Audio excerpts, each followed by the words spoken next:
La vie est trop courte, commençons par le dessert. Si pour vous la pâtisserie est un mystère, vous êtes au bon endroit. Bienvenue dans l'envers du dessert.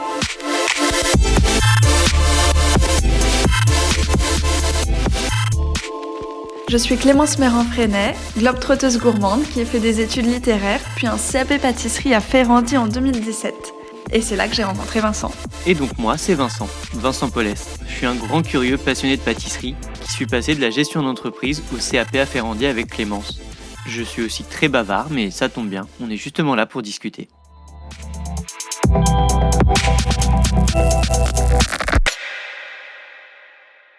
Bonjour à tous, on espère que vous allez très bien, et nous, ça va plutôt bien parce que si vous êtes un abonné de Food Pâtisserie et que vous avez déjà feuilleté le dernier numéro qui est sorti en fin de semaine dernière, vous nous avez peut-être vu dans les premières pages où on parle des nouveautés de l'écosystème de pâtisserie, et du coup on est apparu, ça nous fait très plaisir, on remercie Food Pâtisserie et François Blanc. Et sinon, aujourd'hui, pour la première fois, on a eu à notre micro un MOF. Un MOF, donc un meilleur ouvrier de France, en la personne de Jean-Michel Perruchon, qui est également cofondateur et directeur de l'école Bellouet, qui est destinée à former les professionnels.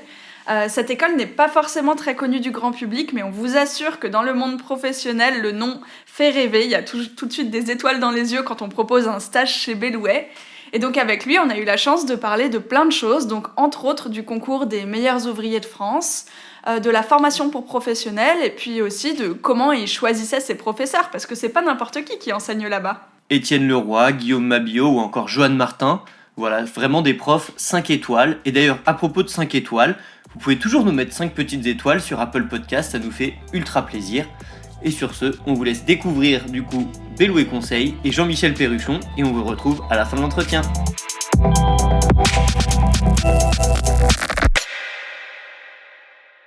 Alors bonjour à tous. Aujourd'hui on est dans une école qui est très connue du milieu professionnel de la pâtisserie. Nous sommes à Bellouet Conseil et on est en particulier avec le cofondateur de cette école, Jean-Michel Perruchon. Donc je vais le laisser se présenter et présenter le concept de cette école qui, sur les réseaux sociaux, on voit plein de belles choses et plein de belles formations.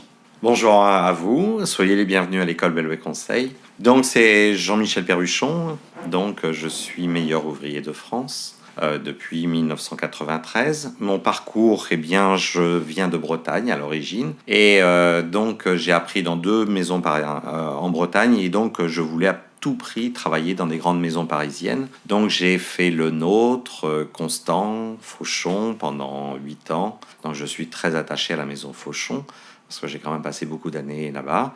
Et en 89, avec Joël Bellouet, qui est donc le cofondateur de l'école, nous avons ouvert l'école Bellouet Conseil. Donc plusieurs concours auparavant, donc quand j'étais chez Fauchon, tels que le Charles Proust, Arpajon, championnat de France du dessert, championnat de France, pour arriver au titre de meilleur ouvrier de France, qui est un peu le Graal de notre profession. Voilà, Bellouet Conseil, comme je vous disais, donc avec Joël Bellouet, nous avons créé cette école en 1989. Nous étions d'abord rue de Sèvres, dans le 7e arrondissement. Une petite école qui était très familiale, très cosy, et où on a commencé à se faire connaître. Joël Bellouet était un meilleur ouvrier de France aussi, glacier, et donc Joël avait officié 12 ans à l'école Le Nôtre comme professeur. Donc il y avait déjà un réseau qui s'était installé au niveau des professionnels. Il avait fait à l'origine 3 livres, l'art du sucre tiré, l'art du sucre soufflé et tradition et évolution.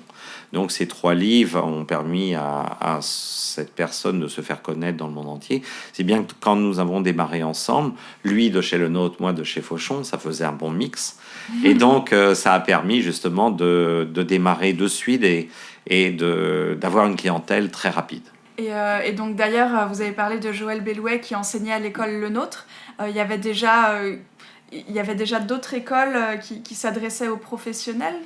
Alors la première école, elle a été pour les professionnels, a été créée en Suisse. Elle s'appelait l'ACOBA.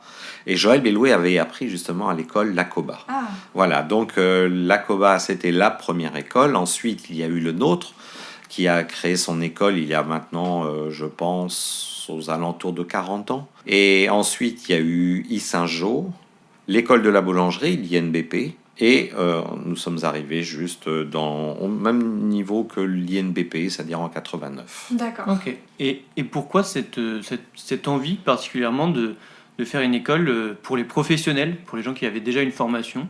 Vous voyez une différence plutôt qu'une école plus classique? Oui, c'est une question, en fin de compte, Joël Bellouet, lui, était principalement donc basé sur le professionnel, déjà en étant à l'école Le Nôtre.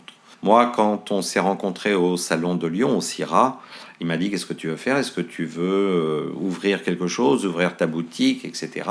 Je lui dis: non, je veux m'installer, mais je ne sais pas dans quoi. Donc lui, il avait trouvé un petit local pour faire justement un livre pour une grande marque de mixeurs. Donc il m'a dit: moi je cherche quelqu'un avec moi, un chef ou voilà.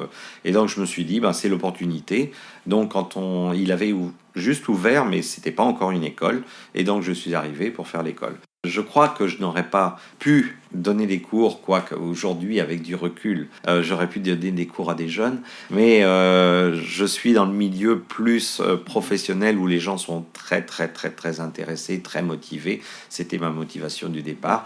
C'est pas la même pédagogie de former des professionnels et des plus jeunes, c'est Pas ça? du tout, pas du tout. Pas du tout. C'est bon, en étant chez Fauchon, j'ai vu passer beaucoup de gens avec moi, beaucoup de gens que j'ai formés. Ce qui m'intéressait, c'est d'aller droit un petit peu au but. Voilà, toutes les bases et tout ça, c'était pas au départ pour moi, quoi. Donc j'ai préféré le milieu professionnel, c'est ce qui m'intéressait le plus. D'accord. Pour rentrer un peu dans le vif du sujet, justement, est-ce que vous pouvez nous donner quelques exemples de formations que vous dispensez ici pour que les gens qui nous écoutent se fassent une idée il y a des thèmes, Oui, bien sûr. quel est le format? Alors, Bellouet Conseil, comme je vous disais, nous avons démarré rue de Sèvres avec 2 cours. Et au fil du temps, on a rajouté un autre cours, un nouveau, etc.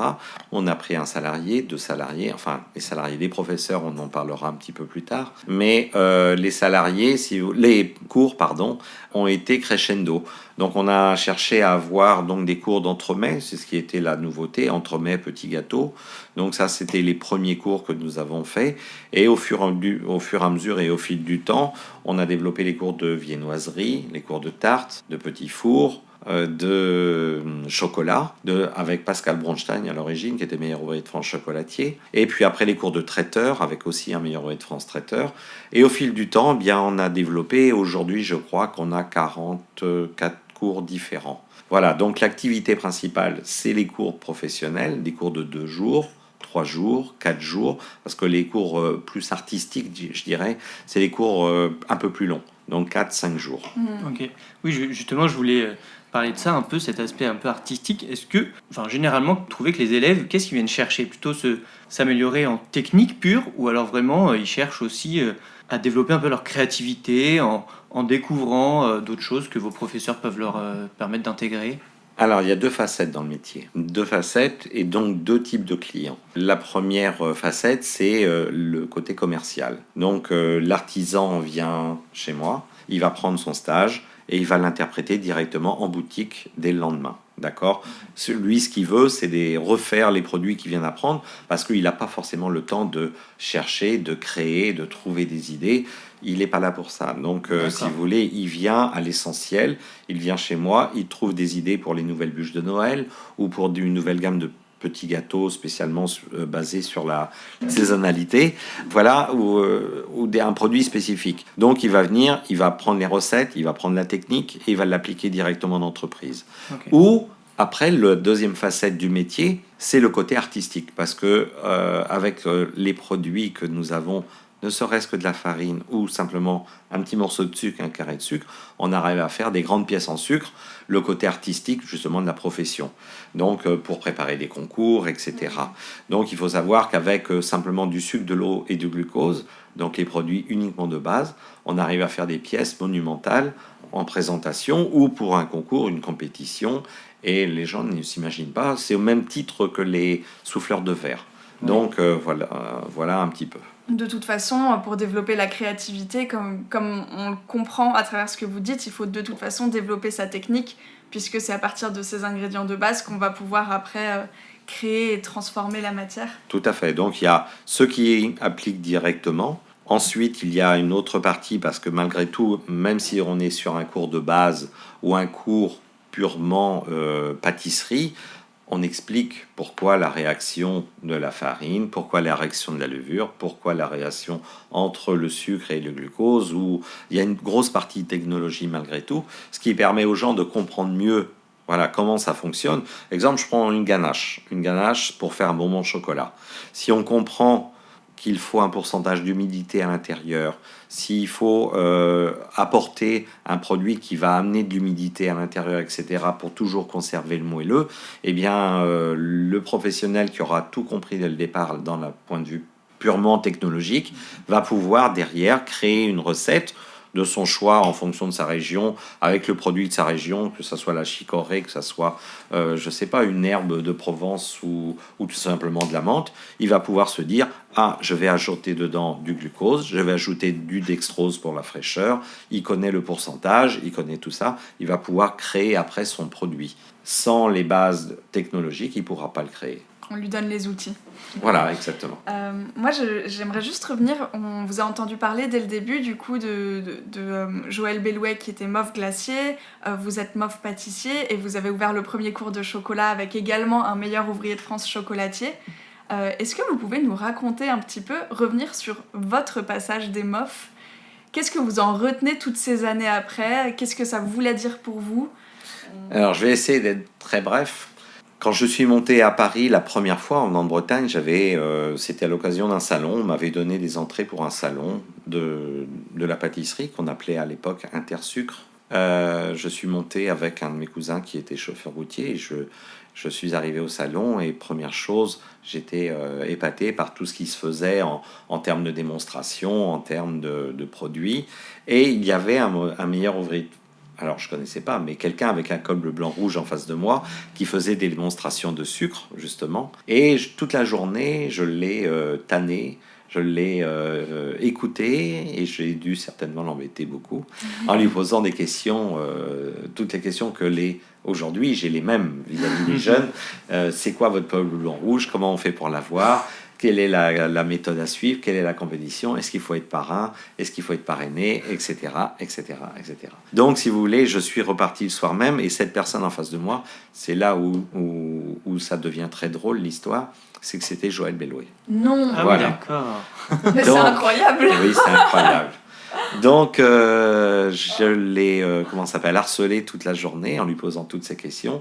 Et quand je suis reparti le soir, avec toutes mes réponses, ou plus ou moins toutes mes réponses, je me suis dit, je passerai le concours un jour de meilleur ouvrier de France. Donc, si vous voulez, le concours du meilleur ouvrier de France, c'est pas un aboutissement. Vous aviez quel âge ? J'avais 16 ans à l'époque. 16 ans, Ah ouais. 16 ans, je passerai le Ah non, oui, je passerai. Ouais. Et je l'ai passé à 28 ans, 12 ans après. Non, mais donc, Ah oui. ténacité. Et pour ceux qui ne connaissent pas, même le passer à 28 ans, c'était déjà assez jeune. Oui, oui, oui. Ouais. Oui, Le passer à 28 ans, il faut se rendre compte que c'est un concours qui demande tellement d'expérience que... Voilà. Ah, du coup. Et donc, quand je suis revenu, j'avais demandé exactement le chemin, puisqu'à l'époque, il y avait un chemin pour le faire. Ça veut dire préparer les concours tels que Charles Proust, Arpajon, la Coupe de France. Il y avait un chemin... Oui, Moi, personnellement, je connais pas ces concours. c'est des concours professionnels. D'accord. C'est uniquement des concours professionnels, parrainés par les professionnels, etc. Donc, j'ai réalisé tous ces concours au fur et à mesure en me disant un jour je passerai le concours. Voilà. Et donc le concours du meilleur ouvrier de France, eh bien c'est tous les 4 ans. Il y a environ, moi à l'époque où je l'ai passé, on était à peu près 200 personnes au départ, donc basé sur toutes les régions de France. Et il y a ce qu'on appelle, c'est pas des éliminatoires, c'est des sélections. Voilà, on sélectionne les gens qui sont amenés à pouvoir prétendre au titre de l'un des meilleurs ouvriers de France. Donc, si vous voulez, les sélections, il y a 200 personnes et à l'arrivée, il y en a toujours entre 18 et 24 à peu près. Il faut à peu près avoir 15 sur 20, je crois, pour les sélections ou 14 sur 20 pour les sélections et il faut avoir 18 sur 20 de moyenne générale à la finale. Donc, c'est... Alors, je vais pas... Oui, j'ai envie de dire que c'est l'un des meilleurs ouvriers de France l'un des titres de meilleur ouvrier de France les plus durs, mais il n'y a pas de plus dur ou de moins dur parce que c'est très difficile. C'est le summum qu'on peut faire dans le terme de l'artisanat. C'est C'est beaucoup de travail, beaucoup de concentration. Il y a des jurys qui sont derrière vous sans arrêt. Donc vous avez, dans notre domaine, des chocolats à faire, du salé. Vous avez de la pâtisserie à faire, des entremets, petits gâteaux, petits fours. Vous avez des pièces artistiques en sucre, en chocolat. Et une fois que vous avez passé la sélection, vous arrivez en finale. Et en finale, c'est exactement la même chose. Il y a des thèmes bien précis avec... il y a tous les ans des thèmes. Moi, quand je l'ai passé, le thème, c'était l'esprit et la main. Parce qu'en même temps, il y a un peu un thème philosophique. Ouais. Oui. Voilà. Et donc... J'avais envie de dire, vous avez 6 heures comme en dissertation de philo, mais vous avez même beaucoup plus. Oui, il y a beaucoup plus. C'est sur 28 heures. Ouais, vous de avez travail. 28 heures, l'esprit et l'âme.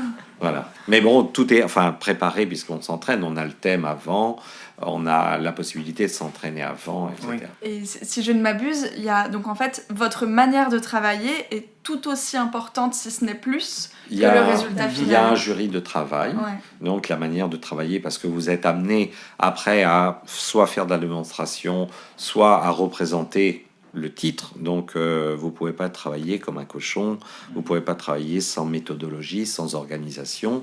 Ensuite, vous avez une partie donc dégustation. Donc tout ce qui est tous les produits sont dégustés, analysés, etc. Et la partie artistique, c'est-à-dire présentation des buffets. Voilà, donc c'est le summum. Mais c'est dans plus de 220 métiers. Il n'y a pas que la pâtisserie. Non. Il y a aussi c'est tous les métiers de l'artisanat. Mais ça peut être dans aussi bien un couvreur, une couturière, une brodeuse, un maquillage, fleuriste. Ça a été fait. J'invite ceux qui nous écoutent, si ça les intéresse, à aller sur le site des meilleurs ouvriers de France et ils verront toutes les catégories. Ouais. C'est vrai qu'en revanche, les pâtissiers, cuisiniers sont peut-être ceux qui ont le plus de... Médiatisé. Voilà. Et Donc de- moi, j'en ai découvert plein, ça m'avait fait rire de voir ça. Tout à fait. Et du coup, pour en revenir un peu à ce concours des meilleurs ouvriers de France, il faut se rendre compte que ce concours a permis de... Enfin, il y a plein de techniques que les gens qui passaient le meilleur ouvrier de France ont développées pour ce concours. Donc il y a plein de techniques, typiquement, on parlait un peu de Yann Brice avant de commencer l'entretien, qui a développé du coup ce fameux tourbillon pour le concours des meilleurs ouvriers de France. Enfin, Tout à fait, il y a mais beaucoup de ce qu'il faut participants qui savoir, développent. c'est que dans l'industrie, exemple chez Airbus, il y a énormément de meilleurs ouvriers de France. Donc les avions, si vous voulez, à la base, sur la recherche et développement pour Airbus, ça peut être un tourneur, un fraiseur, un faiseur de fauteuils, etc. Donc chez Airbus, je crois que c'est là où il y a le maximum de meilleurs ouvriers de France.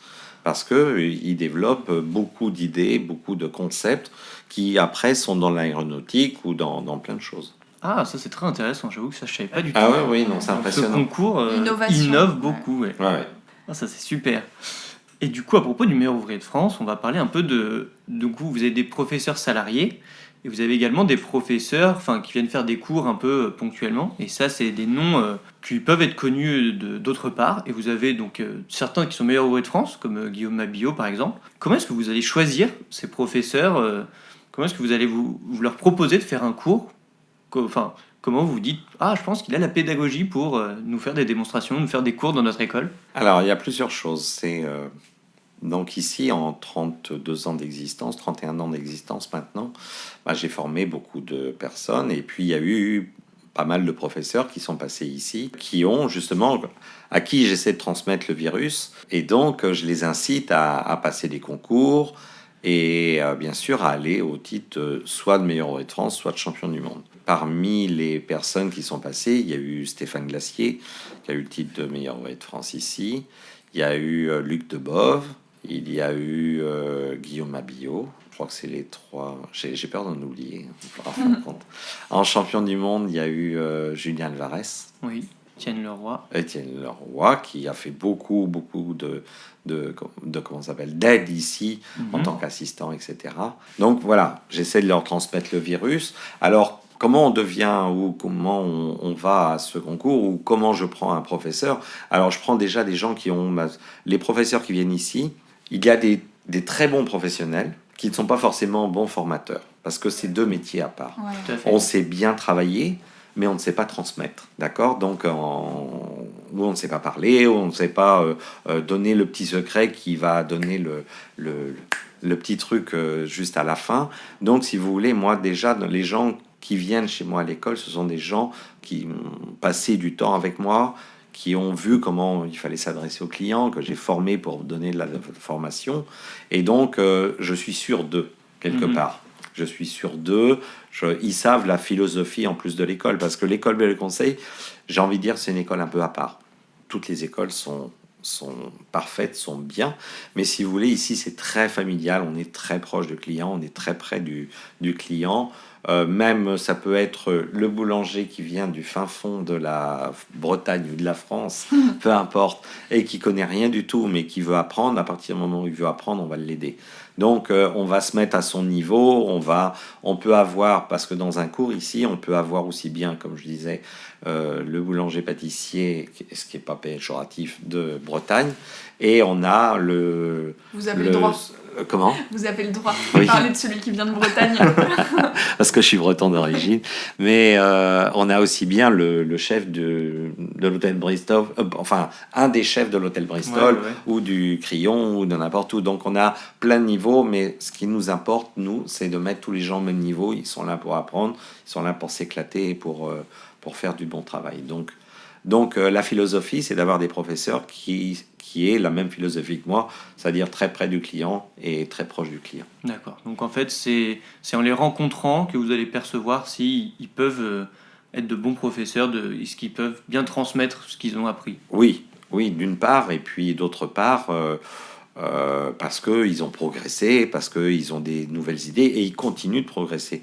J'ai dit une chose tout à l'heure, je ne sais pas si ça vous a marqué, mais quand on devient même meilleur ouvrier de France ou champion du monde, c'est un redémarrage. Donc c'est pas un aboutissement, c'est pas, voilà, on n'a pas le Graal, on a le Graal si on veut, parce qu'en termes de titres, mais ça évolue tellement qu'il faut toujours continuer à trouver des nouvelles recettes, trouver des nouveaux procédés et se bouger, quoi.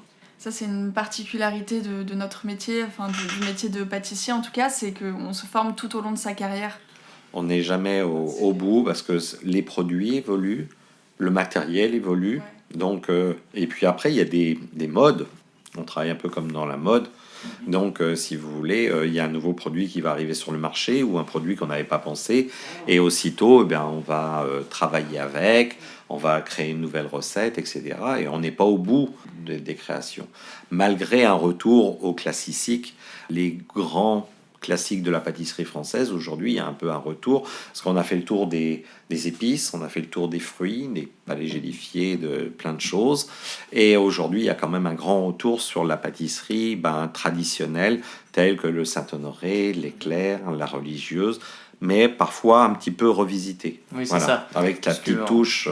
En se renseignant un peu sur votre parcours, vous dites qu'en effet, votre philosophie, c'est le classique revisité. Voilà. Ça, vraiment, c'est quelque chose qui vous tient à cœur, quoi. Absolument. De reprendre les classiques, mais quand même de les faire évoluer un peu pour que la pâtisserie continue de se développer, en fait. Tout à fait. L'année prochaine, je vais quand même redonner des cours sur le vrai classique, parce que, justement, il y a des pertes pour les jeunes qui ne sont pas l'habitude de faire, je sais pas, je vais dire un vrai millefeuille. Voilà, j'ai envie de réapprendre le vrai millefeuille. J'en ai fait l'autre jour, j'avais un atelier avec une personne et elle voulait apprendre le millefeuille. Voilà, donc je lui ai fait son atelier. J'ai donné le millefeuille à mes professeurs après, ils étaient tous à table à goûter et ils m'ont dit « Waouh, il a pas perdu la main ». Donc voilà, parce que le millefeuille, on peut faire un très bon millefeuille. Moi, ce que je retiens du millefeuille, c'est qu'un millefeuille, il a une durée de vie à peu près d'1 heure, 1 heure et demie, 2 heures, grand maximum. Donc, la plupart moi, ce que je réapprends, même sur une base classique comme ça, c'est à savoir le faire et le vendre. Pas simplement le fabriquer, parce que, si vous voulez, on peut fabriquer un millefeuille à 6 heures du matin. Le client qui va l'acheter à 6 heures le soir et le manger le soir, le millefeuille, il va dire, bon, il est bon, mais bon, voilà. Donc, pour moi, si vous voulez, c'est la fabrication. Ça veut dire qu'un millefeuille, on peut le cuire à l'avance, le garder au sec, le garder à l'étuve pour qu'il soit encore un petit peu tiède, hyper feuilleté, et qui garde bien son croustillant, la crème en poche, directement mélangée, etc. Et quand au magasin, puisque aujourd'hui, je m'excuse, je m'évade un petit peu, mais le métier a changé. Aujourd'hui, auparavant, on commençait à minuit le soir, d'accord ? peu importe où, en France ou à Paris, on commençait à minuit. Et le métier, c'était on part à 7-8 heures le matin, tout le magasin est plein, on s'en va. Aujourd'hui, plus que jamais ou hier, il est important d'être proche de son client. Et même si le client arrive l'après-midi à 3 heures et qu'il veut un millefeuille, eh bien, on doit être capable de lui fournir un millefeuille. Voilà, c'est pas de dire, voilà, oh bah non, les pâtissiers sont partis. Non. Il y a même certains pâtissiers dans Paris, là j'en ai un qui me vient en tête, c'est Yann Couvreur, qui font même le choix de faire des pâtisseries minutes. Oui. Par exemple, lui, Yann Couvreur, c'est qu'il fait un millefeuille minute à la demande du client. Alors, en fait. c'est ce que j'étais pour vous dire, c'est que chez Fauchon, voilà, tout le monde disait, le millefeuille de chez Fauchon, à l'époque où j'y étais avec Pierre Hermé, c'est le meilleur de Paris. Il n'était pas meilleur que les autres, il était simplement fait avec des ingrédients de bonne qualité, mais surtout, ce qui était là très important, c'est qu'on passait 10 000 feuilles à 9h le matin, et la vendeuse, quand elle avait vendu ses 10 000 feuilles à 9h30, elle disait « Refaites-moi une bande de 1000 feuilles ». Et on regarnissait la bande de 1000 feuilles, si bien qu'on les montait au magasin, et le client qui le mangeait à 10h, si on l'avait passé à 10h moins 5, eh bien, il mangeait un millefeuille qui était monté minute. Ouais. C'est ça le secret. C'est une pâtisserie qui soit... Alors, on a été obligé de faire des gâteaux, tous, aussi bien Fauchon, le nôtre, Dalloyau, n'importe quel le plus grand, en surgelé. Pourquoi ? Parce qu'on ne pourrait pas avoir 15, 20, 30 variétés de gâteaux tous les jours dans la boutique en commençant à 6h le matin. C'est pas possible. Donc on surgèle, mais surgélation ne veut pas dire perte de qualité. Si on met des bons ingrédients, si on renouvelle la surgélation, si on fait attention à la décongélation, etc., le produit, il est nickel. Sauf que pour la pâtisserie fraîche, ça veut dire des éclairs, des millefeuilles, du Saint-Honoré, du Paris-Brest, il faut que ça soit frais. Fait frais. J'ai même envie de rajouter quelque chose sur la surgélation, c'est que c'est même plus que ça ne veut pas dire mauvaise qualité, c'est que c'est une des conditions si on veut que ce soit fait maison sur place. Si on a un bon surgélateur, si c'est bien fait dans les... Parce qu'un produit que vous allez rentrer dans le surgélateur, s'il n'est pas bon, il ressortira pas bon. Non, bien sûr. D'accord ? Voilà. Mais c'est un gage de qualité. Plutôt que de laisser traîner des gâteaux dans une vitrine pendant 3 jours parce qu'on n'arrive pas à les vendre, il vaut mieux en sortir moins et faire justement et pouvoir en ressortir le lendemain pour pouvoir le faire. Est-ce qu'on peut juste expliquer 2 termes pour ceux qui nous écoutent ? Surgélation et congélation. Surgélation, congélation, faire la différence. Et aussi, tout à l'heure, on a parlé d'étuve pour la bande du millefeuille. Exact. Et je pense que... Voilà. Alors, déjà, la surgélation ou la congélation. La surgélation, c'est la descente d'un produit, d'accord, pour renfermer toutes les molécules d'eau à l'intérieur, puisque n'importe quel produit, que ce soit une crème pâtissière, que ce soit une mousse au chocolat ou peu importe, il y a de l'eau en suspension à l'intérieur. C'est ce qui va donner le côté moelleux, le côté texture. D'accord ? Et si vous renfermez ces pellicules d'eau à l'intérieur et que vous les enfermez rapidement, elles resteront rapidement à l'intérieur, elles ne vont pas éclater. Donc, la surgélation, c'est la descente d'un produit à moins 40, entre moins 35 et moins 40, le plus rapidement possible. Ça veut dire de l'ordre d'entre 10 et 15 minutes.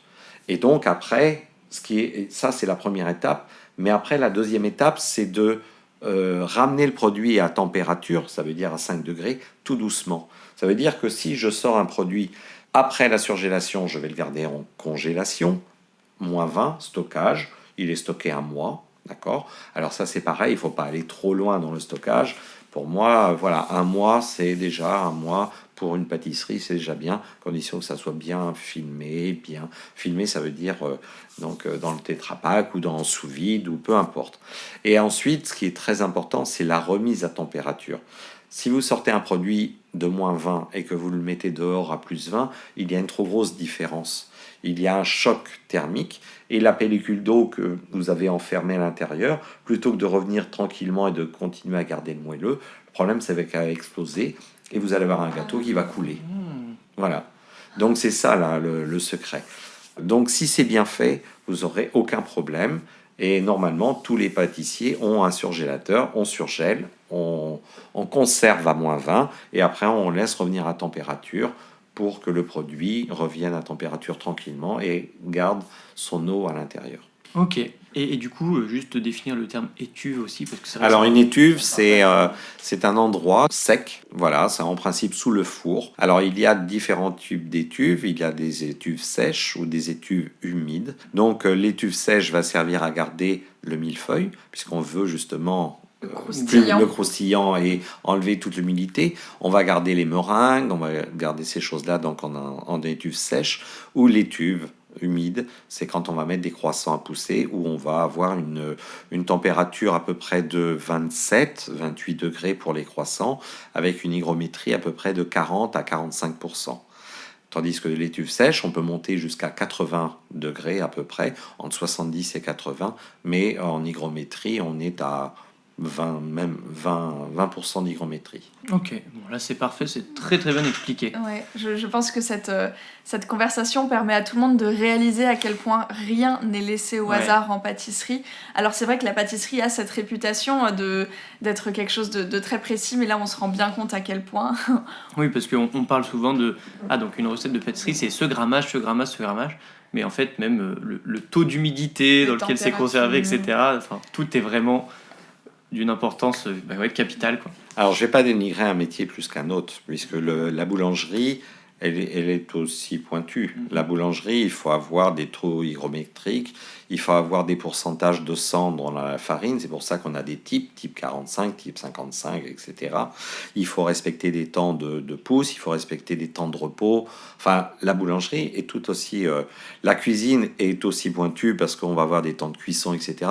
Mais je pense que la pâtisserie, malgré tout, voilà, la glacerie aussi, mais la pâtisserie, c'est une science exacte. Ça veut dire qu'on peut quand même aller sur des poids, quand on pèse 10 kilos, si on est à 2 grammes, à 5 grammes, à 10 grammes près, ça peut aller. Tandis que quand on fait de la pâtisserie un petit peu plus en petite quantité et qu'on est sur des grammages de 2 grammes de pectine, c'est 2 grammes de pectine. Donc on a des micro-balances, on pèse de plus en plus, et même quand on fait, des ganaches, etc., on va mettre des choses dedans où il faut vraiment la précision. Donc on travaille sur... C'est pour ça que je dis une science exacte. Alors je dénigre pas, comme je disais, la cuisine, mais vous avez une sauce qui est un petit peu salée. On va mettre le produit qu'il faut dedans, on va mettre un peu de beurre doux pour pouvoir lui donner un velouté, couper un peu le sel, etc. La pâtisserie, vous avez mis trop de levure chimique ou trop de sel, c'est impossible à régler. On vous dit c'est 170 degrés le four pour le macaron, c'est pas 180, c'est pas 190. Vos macarons, ils vont craquer, vous allez dire qu'est-ce qui se passe? Non, parce que c'est une science exacte. D'ailleurs, n'oubliez pas le sel dans la pâte à choux. C'est mon conseil pour terminer sur ce petit tour. Parce que si on oublie le sel, qu'est-ce qui se passe? Ben, on a une moins bonne coloration et tout un tas d'autres choses. Les cours de technologie, que j'oublie. Voilà, moi je suis sorti de l'école il y a trop longtemps. Non, mais c'est très intéressant. Et c'est un métier qui, comme je vous ai dit, il y a une partie purement professionnelle. Après, vous avez la partie artistique et vous avez la partie technologique, parce qu'il y a des gens qui sont très pointus en technologie, encore plus que moi, sur l'utilisation de tous les produits qu'on peut ajouter dedans pour les texturants, la gélatine, etc. Les pectines, les émulsifiants, enfin bref. Donc il faut... Oui, d'ailleurs, ça tombe sous le sens, mais c'est pas pour rien qu'on parle de laboratoire de pâtisserie. Oui, c'est vrai. On retrouve cet aspect chimie. Oui, je pense que là, on a quand même un bon aperçu de ce que c'est qu'être formateur en pâtisserie et évidemment des compétences qu'il faut pour cela. C'est-à-dire que pour être capable d'expliquer quelque chose, il faut le maîtriser parfaitement et continuer à se former sur le sujet. Donc on voit bien en vous entendant parler à quel point la technique est primordiale. On a des petites questions qu'on aime poser à nos invités. Et la première d'entre elles, c'est quel est votre premier souvenir sucré? Le premier, vous savez, j'ai commencé là-bas, c'est loin. Mais si vous voulez, il y a quelque chose qui me vient vite à l'esprit et qui me marque beaucoup, puisque j'ai commencé la pâtisserie à 11 ans. Chez mon voisin, qui était boulanger-pâtissier. Il me voyait dans la rue, à traîner avec les copains. Et il me dit, toi, tu viens à la pâtisserie et tu vas m'aider. Et le premier gâteau que j'ai fait avec lui, c'était des fards bretons. Voilà, et donc c'était mon voisin en Bretagne. Et donc, je me suis mis à faire des fards bretons avec lui et on vendait beaucoup de fards bretons. Je cassais 22 caisses d'œufs. Une caisse d'œufs, c'est 360 œufs. Je vous laisse imaginer. 22 fois 360, ça fait 7900 œufs par jour. Par jour, j'allais demander. Par Oh jour. là là là là. Et on passait 2 tonnes de pruneaux. Ah bah dis Voilà. donc. Ah, le vrai phare breton avec les pruneaux. Voilà, avec les pruneaux. Donc, j'ai envie de dire, mon premier souvenir de gâteau, c'est forcément le phare breton, ce qui me vient à l'idée. Maintenant, mes pâtisseries les plus que j'aime le plus, c'est le classique, quelque part. Donc, j'adore le Paris-Brest, j'adore le Saint-Honoré. Je suis, voilà, très, très classique dans mes goûts. Un chausson pomme, pour moi, c'est l'extase le matin, quoi. Voilà, plus qu'un croissant, alors que j'adore les croissants aussi, mais c'est le chausson aux pommes. Mais avec de la vraie compote, avec voilà, des pommes fraîches, de la vanille dedans, etc. Et au-delà de celui que vous pouvez faire vous-même, c'est lequel votre... Est-ce que vous avez un chausson aux pommes préféré dans Paris? Où est-ce qu'on peut acheter un délicieux chausson? Celui qui est très bon, le nôtre est très bon, il est très très bon, chez Carrette. Chez Carrette, il est excellent. Très vanillé, il a une particularité, il n'est pas en forme de chausson aux pommes, il est en long comme ça, pointu. Il fait à peu près 18 cm de long. Il est tout en long et il est vraiment très bon. Ok, chez Carrette, une adresse que je connais pas du tout, mais du coup j'ai hâte de la découvrir. À retenir, très très belle adresse. Ok. Ah, fantastique, Et- c'est... Et bah du coup c'est un peu notre deuxième question, c'est est-ce que vous avez des petites adresses un peu coup de cœur à nous conseiller où on peut déguster de bonnes pâtisseries à Paris ou pas que? Il y a alors Carrette, qui est une très bonne maison. Après, sans parler des grands, parce que les grands c'est que des copains, donc j'aurais peur de dire voilà où vous pouvez trouver. Donc la maison pour des produits très bien faits, mes produits japonais Sadaharu Aoki. Voilà, c'est comme mon petit frère, donc c'est une très belle maison. Parmi mes préférés, bien sûr, alors je vais dire que la Maison du Comte, voilà, fait très bien les choses. C'est un ami et je sais que c'est un pur dans le métier, qu'il aime faire les choses correctement et qui fait les choses très bien. Et j'ai un deuxième ami où c'est vraiment une maison à aller découvrir parce que c'est un paradis gourmand. Quand vous arrivez chez lui, vous avez envie de tout acheter. C'est Frédéric Cassel à Fontainebleau. C'est exceptionnel. Vous allez un samedi, il y a de tout. Il y a des entremets, comme je vous disais, les petits gâteaux, mais il y a les produits frais, produits traiteurs, chocolat, macarons, la viennoiserie est sublime. Voilà, c'est un vrai pur. Donc, une adresse à retenir à Fontainebleau. Après, qu'est-ce qu'il peut y avoir? La maison Caron, Porte Saint-Cloud. Ok. Un très très bon pâtissier. Nicolas Bernardet. Oui, Voilà. le petit chouchou de Clémence. Voilà, donc très très bon cake et très bonne tarte parce qu'il fait voilà du produit, je vais y arriver, saisonnalité. Voilà, donc moi j'apprécie les gens qui font du produit de saison, si vous voulez. Voilà, j'en parlais encore avec Nicolas il y a très peu de temps. Il me dit voilà, mon producteur m'a dit j'ai des abricots maintenant, j'en ai à foison. Est-ce que voilà, il prévoit une tarte aux abricots pour ce week-end, abricot romarin, et il fait que de l'abricot. Voilà, il fait ses 200 tartes abricots, point final, c'est fini, c'est De fini. saison. Alors c'est ce week-end? C'était la semaine dernière. Ah, Ah, suite. dommage. Mais je C'était l'ai la vu, semaine ceci, dernière je l'ai vu. abricot. Elle Cette était belle, hein. semaine, Il y avait une c'est petite pêche. mousse dessus. C'est pêche. Ah bah voilà, pêche c'est très bien aussi cette saison. Cette saison. Bon, bah super, bah merci beaucoup d'avoir terminé là-dessus. Donc Ouais. des petites adresses, Une voilà, des petite petits piqûre de conseils, rappel et aussi. puis oui, de respecter la saisonnalité, c'est important. Très important. Bon, et bah merci beaucoup pour cet Avec échange. plaisir. C'était très très intéressant. À bientôt, merci beaucoup.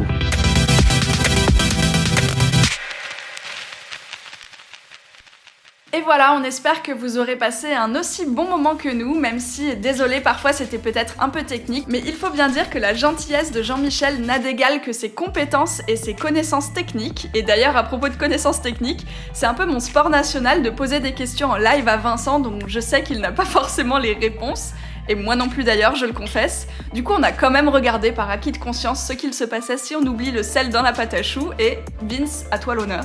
Eh bien oui, on a quand même fait nos petits devoirs. Du coup, si vous n'avez pas le sel, il y aura forcément un moins bon goût, un développement qui sera un peu anarchique, un moins bon développement du réseau glutineux, une moins bonne coloration et enfin une conservation moins longue. Voilà. Sinon, vous pouvez toujours nous retrouver sur Instagram. Et d'ailleurs, qu'est-ce qui va arriver sur Instagram, Clémence ? Eh bien, pour le coup, on a une recette qui s'adresse à tout le monde, qui est plutôt simple, mais tout aussi délicieuse. Et on vous propose la recette de cake marbré de Jean-Michel Perruchon, qu'il soit à la pistache ou au chocolat. Retrouvez-nous là-bas. Voilà, donc vous avez l'Instagram, vous avez une super recette qui vous attend. Toujours évidemment notre site internet, l'enversdudessert.com. Vous avez tout un tas d'articles et tous nos épisodes que vous pourrez retrouver. Et à propos d'épisodes, n'hésitez pas sur Apple Podcast à nous mettre un petit commentaire ou alors des petites étoiles, ça nous fera hyper plaisir. Et évidemment, sur toute autre plateforme, n'hésitez pas à vous abonner sur votre plateforme d'écoute préférée. Et enfin, on n'oublie pas de remercier l'artiste qui nous fait toujours les musiques et le mixage de nos épisodes, l'artiste 12. Sur ce, on vous dit à la semaine prochaine. À la semaine prochaine.